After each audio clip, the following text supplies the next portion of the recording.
속회 예배를 드리기 전에 하나, 먼저 속회를 드릴 조용한 장소를 찾는다. 둘, 주보의 속회공과 내용을 참조하여 영상을 따라 예배를 드린다. 셋, 속회 예배를 마치고 출석, 헌금, 성미, 성경 읽기 등을 속장님께 알린다. 할렐루야. 사랑과 은혜가 충만하신 하나님, 우리를 사랑하시고 속회로 인도하여 주시 너무나도 감사합니다. 믿음이 견고한 속회가 될 수 있도록 인도하여 주시옵고, 주님을 더욱더 신뢰함으로 견고하여 주셔서 형통한 자리로 나아가는 속회가 될 수 있도록 인도하여 주시옵소서.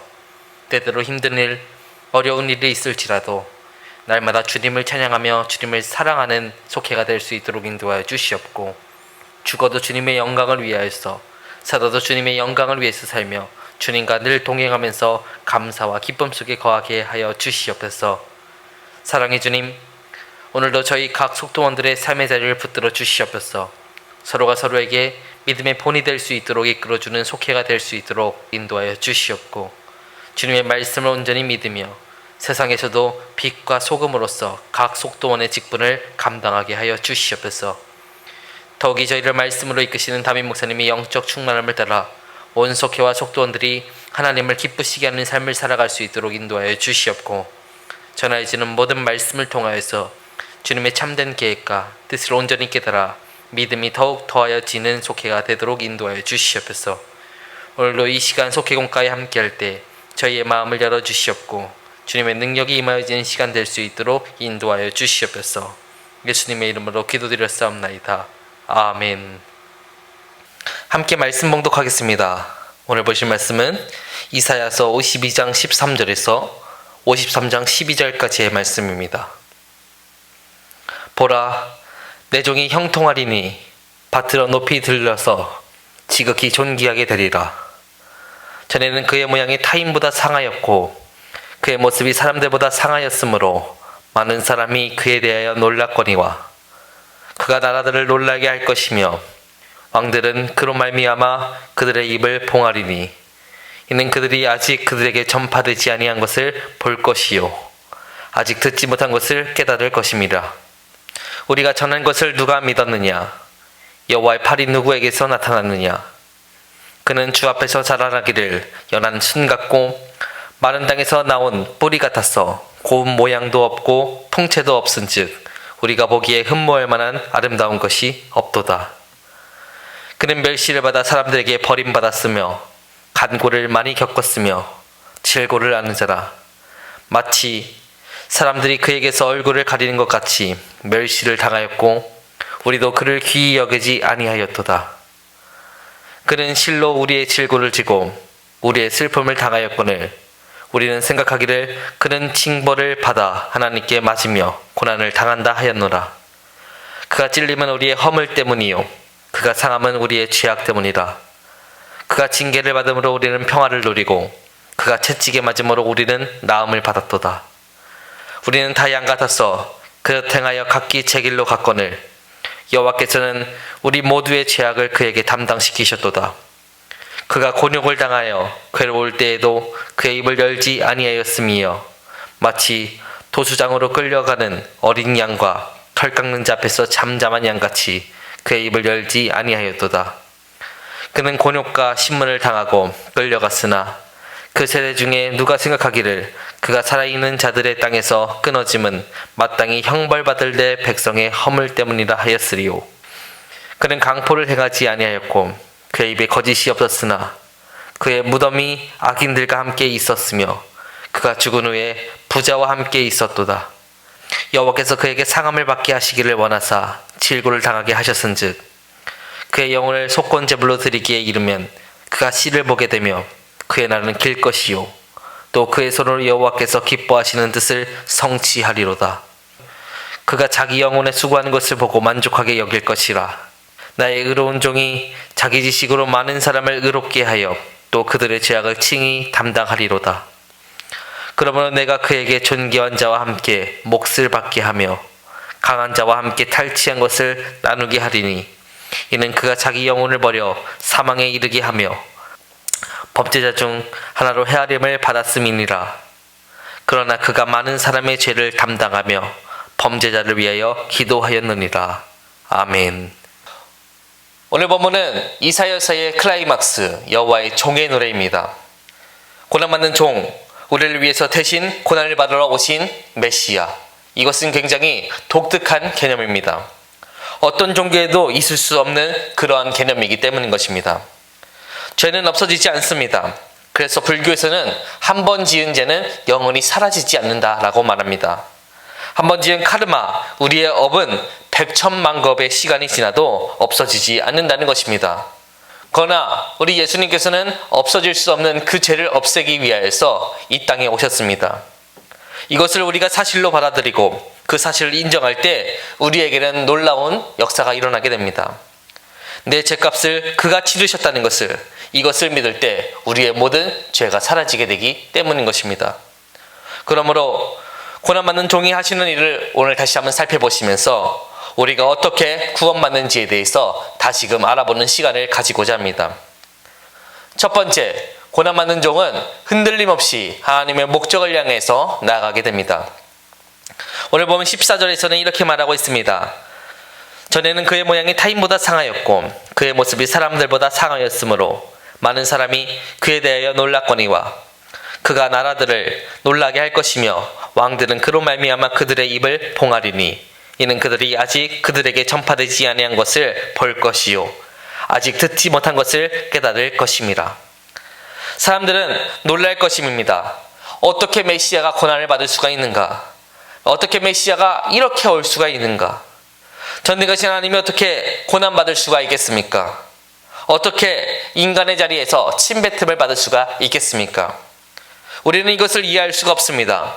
물론 유대인들에게도 헬라인들에게도 이해되지 않았습니다. 왜냐하면 우리 모두는 이것을 이해할 수 없기 때문인 것입니다. 어떻게 하나님이 수치를 겪을 수가 있을까요? 하나님께서는 그 이유를, 그것을 형통함을 이루기 위함이라고 말씀하십니다. 13절을 다시 보시면 보라 내 종이 형통하리니 받들어 높이 들려서 지극히 존귀한 자가 되리라 라고 말씀하십니다. 내 종, 여호와의 종이 형통할 것임을 약속해 주신다는 것입니다. 그런데 어떻게 엄청난 수치와 고난을 겪는 이 여호와의 종이 형통하다는 것일까요?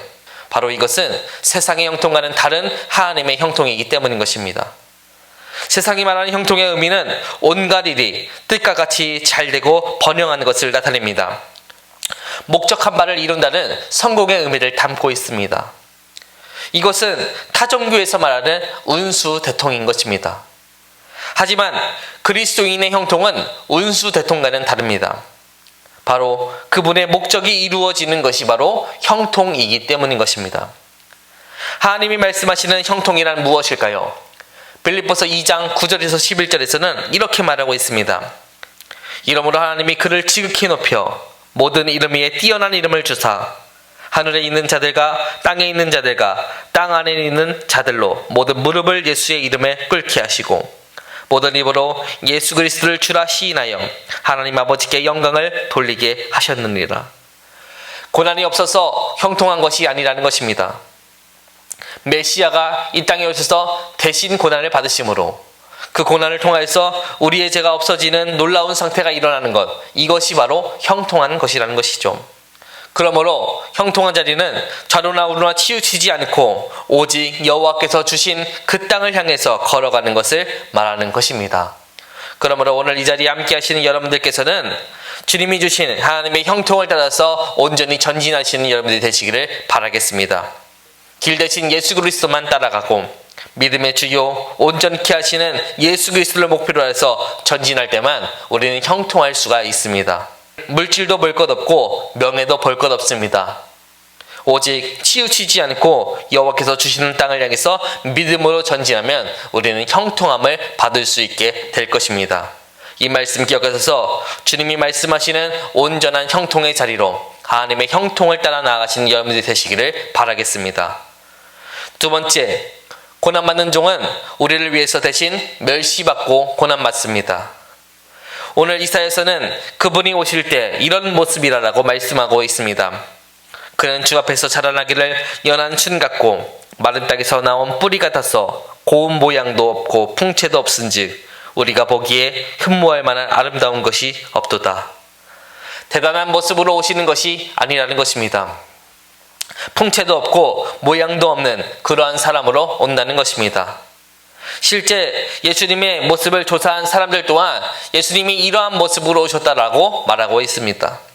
일용지의 잡부와 같이 어떻게 보면 보잘것없는 그러한 모습으로 오셨다는 것입니다. 이런 모습으로 오신 예수님을 누가 존경할 수 있겠습니까? 또한 그는 이렇게 오셔서 멸시받고 조롱받고 무시받는 존재가 되게 됩니다. 3절을 보시면 그는 실로 우리의 질고를 지고 우리의 슬픔을 당하였은즉 우리가 생각하기를 그는 징벌을 받아 하나님께 맞으며 고난을 당한다 하였노라. 그는 우리의 질고와 우리의 슬픔을 지기 위해 오셨지만 우리는 생각하기를 그분이 하나님께 징벌을 받기에 마땅하다라고 생각한다는 것입니다. 그는 왜 멸시와 조롱의 대상이 되었나요? 5절과 6절에서는 이렇게 말하고 있습니다. 그가 찔림은 우리의 허물 때문이요 그가 상함은 우리의 죄악 때문이라. 그가 징계를 받음으로 우리는 평안을 누리고 그가 채찍에 맞음으로 우리는 나음을 받았도다. 우리는 다 양같아서 그릇 행하여 각기 제 길로 갔거늘 여호와께서는 우리 모두의 죄악을 그에게 담당시키셨도다. 그의 찔림은 바로 우리의 허물 때문입니다. 그가 상함은 바로 우리의 죄악 때문입니다. 여러분, 누가 이것을 사실 받아들일 수 있습니까? 하지만 우리의 죄악, 우리의 허물 때문에 그분이 십자가에 달리셨다는 것. 그래서 십자가에 달린 것은 사실 그분이 아니라 내 죄, 내 허물, 내 수치라는 것을 우리가 깨닫게 될 때 십자가의 도가 내 안에 들어오게 되고 그리스도와 내가 연결된다는 것을 깨닫게 되게 됩니다. 십자가에 달려있는 것은 예수 그리스도가 아닙니다. 십자가에 달려있는 것은 사실 내 죄인 것입니다. 내 허물인 것입니다. 누더기처럼 걸려져 있는 내 모습을 십자가에서 보아야 하는 것입니다. 그 자리에 내가 있어야 하는 것인데 마땅히 내가 있어야 되는 그 자리 가운데 예수님이 있다는 것입니다. 그러므로 이 자리에 함께 하신 여러분들 모두는 구원을 위해 내 죄 때문에 십자가에 달리신 그리스도를 굳건히 믿으시는 분들이 되시기를 바랍니다. 이것이 바로 구원의 자리인 것입니다. 죄 있는 사람의 죄를 죄 없는 사람이 대신 지는 것. 이것이 바로 하나님이 말씀하시는 구원의 자리인 것입니다. 그것을 위해서 우리 구주 예수 그리스도께서 오셨습니다. 그러므로 주님께서 나를 위하여서 질고를 지고 멸시천대받은 것을 꼭 기억하셔서 하나님의 도를 이루어 가시는 여러분들이 되시기를 바라겠습니다. 세 번째, 고난받는 종은 우리를 의로운 길로 이끄십니다. 오늘 본문은 그가 고난을 받음으로 어떤 일이 이루어지는지에 대해서 이렇게 말하고 있습니다. 그가 자기 영혼에 수고하는 것을 보고 만족하게 여길 것이라. 나의 의로운 종이 자기 지식으로 많은 사람을 의롭게 하며 또 그들의 죄악을 친히 담당하리로다. 많은 사람이 의로워진다는 것입니다. 어떻게 우리가 의로워질 수 있나요? 바로 십자가의 대속을 믿어야 의로워질 수 있게 되는 것입니다. 여러분, 이 사회가 왜 불의한 사회가 되고 있나요?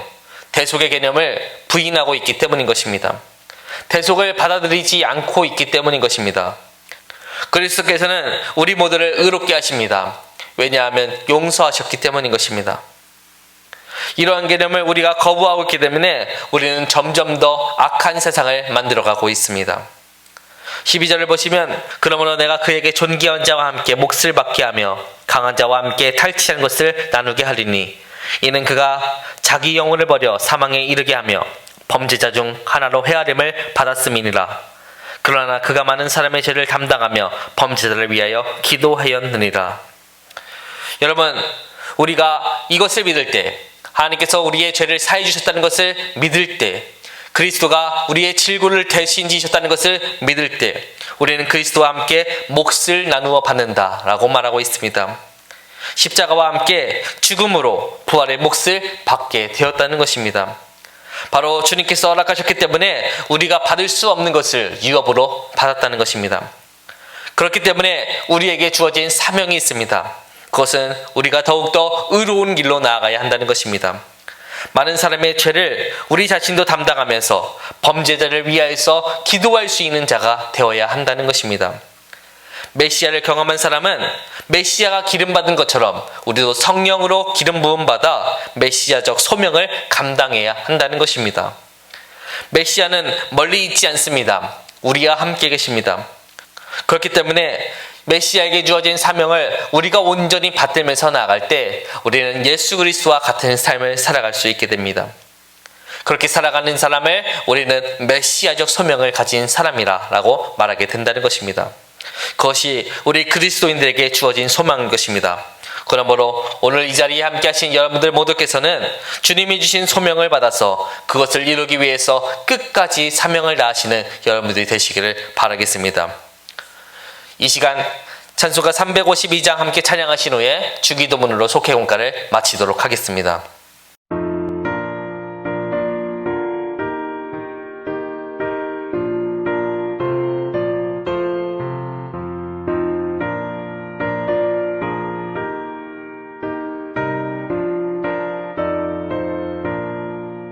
십자가 군병들아 주 위에 일어나 이들로 앞서 나가 담대히 싸우라 주께서 승전하고 영광을 얻도록 그 군대 거느리사 이기게 하시네 십자가 군병들아 주 위에 일어나 그 나팔 소리 듣고 곧 나가 싸우라 수없는 원수 앞에 주 따라갈 때에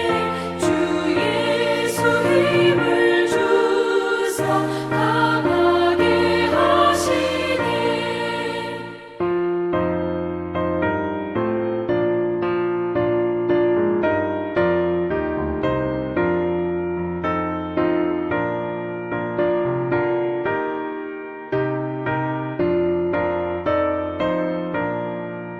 십자가 군병들아 주 위에 일어나 내 힘이 부족하니 주 권능 믿으라 복음의 감추 입고 늘 기도하면서 너 맡은 자리에서 충성을 다하라 십자가 군병들아 주 위에 일어나 이 날에 접전하고 곧 해가 부르라 승전한 군사들은 영생을 얻으며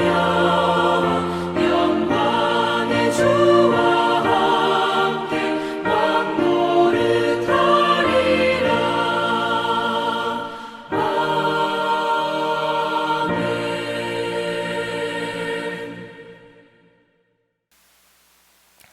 하늘에 계신 우리 아버지여 이름이 그렇게 여김을 받으시오며 나라가 임하시오며 뜻이 하늘에서 이루어진 것 같이 땅에서도 이루어지이다.